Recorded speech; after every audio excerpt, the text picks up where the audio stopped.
So I think we talk to many CEOs, I personally do. As BCG, we did a survey with about 700 plus CEOs across the world. So we asked them, what are the big things on your mind? So they said there are two risks which are on their mind. One is this economic and inflation risk.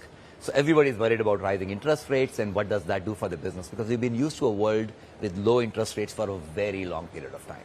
The second is, of course, the geopolitical risk, which is no longer left to the political scientists. It's something every CEO needs to now grapple with, right? We've been used to a world where trade has grown faster than GDP for a long period of time. Our analysis now shows that we are perhaps entering an era where for the first time, the growth in trade will be slightly lesser than the growth in GDP of the world. So the world GDP will grow at roughly 2.5 percentage points, and trade will likely be 2.3. So a little short of that.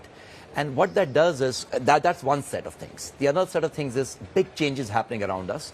One is climate and sustainability. You touched upon that a little bit. And the other one is this whole tech AI revolution, which are also CEOs are grappling with, what do I do with? So there is uncertainty. There are new vectors of change.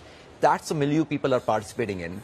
And against that, this trade changes and this uncertainty creates a lot of new vectors, right? So what's happening out there? I think firstly, companies, as always, are trying to do the right thing.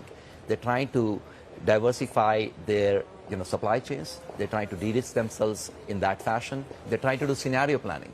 So all CEOs I meet are ready for multiple scenarios, because that's the world. We move from just-in-time supply chains to just-in-case supply chains. That's the one thing you see.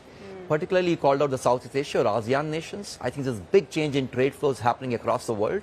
ASEAN nations are particularly set to benefit from that in a more fundamental fashion as they trade with China, with US, with EU. All of that is increasing multifold.